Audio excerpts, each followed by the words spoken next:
सोहेल अफरीदी ने नाज़रीन बताया कि वज़ीर आज़म शहबाज शरीफ ने उन्हें मुबारकबाद के लिए फ़ोन किया, जिस पर उन्होंने वज़ीर आज़म का शुक्रिया अदा किया। यानी फिर भी इजाज़त ना मिलने पर भी सोहेल अफरीदी ने गुडविल जेस्चर ही दिया है। उन्होंने कहा जी मैं वज़ीर आज़म का मशकूर हूँ कि उन्होंने मुझे फ़ोन किया है, और उन्होंने कहा कि जी हमारे आपके लाख सियासी इख्तलाफात हों लेकिन अवाम का नुकसान नहीं होना चाहिए।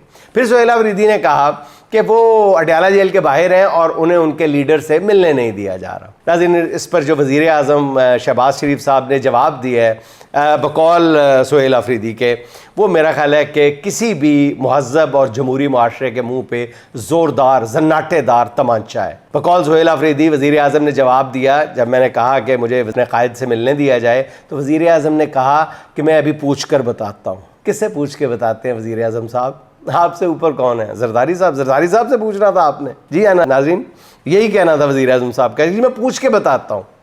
लेकिन उसके बाद वज़ीर आज़म का फ़ोन नहीं आया। शायद जिनसे पूछा गया उन्होंने आगे से कोई ज़्यादा सख्त जवाब दे दिया हो, जिस पर वज़ीर आज़म साहब खुद ही सहम के बैठ गए।